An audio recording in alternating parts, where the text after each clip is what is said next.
আসসালামু আলাইকুম।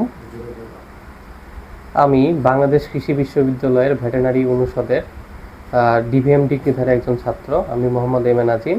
আমি এই বছর সেপ্টেম্বর ইনটেকে দক্ষিণ কোরিয়ার জিওনবুক ন্যাশনাল ইউনিভার্সিটিতে ফুল ফান্ডেড স্কলারশিপ পেয়েছি মাস্টার্স প্রোগ্রামের জন্য।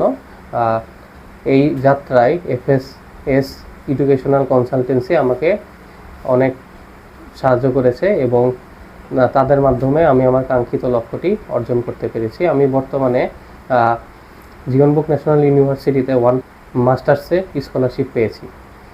এখানকার এমডি স্যার দীর্ঘ 18 বছর যাবৎ দক্ষিণ কোরিয়ার ছিলেন এবং তিনি সেখান থেকে পিএইচডি ডিগ্রি কমপ্লিট করেছেন এবং সেখানে তার অনেক ছাত্রছাত্রী বর্তমানে অধ্যয়নরত আছে। তার এছাড়াও বিভিন্ন ইউনিভার্সিটির সাথে মেন্টরশিপ এবং রিলেশন রয়েছে। আমি মনে করি আপনারা যদি কেউ অ্যাপ্লাই করতে চান এখানে, আপনারা কেউ প্রতারিত হবেন না। এছাড়াও আপনারা দেখে থাকবেন যে কোরিয়ান এম্বাসিতে ভিসা রিজেকশনের হার অনেক বেশি। সাধারণত ডকুমেন্টের অভাবে এ ধরনের সমস্যা হয়ে থাকে। এ সকল জটিলতা এড়ানোর জন্য আমি মনে করি একজন অভিজ্ঞ গাইডলাইনের আপনাদের প্রয়োজন। এখানকার এমডি স্যার খুব ভালো মানুষ এবং অনেক হেল্পফুল। আমি বিশ্বাস করি আপনারা যদি কেউ এখানে অ্যাপ্লাই করতে চান প্রতারিত হবেন না।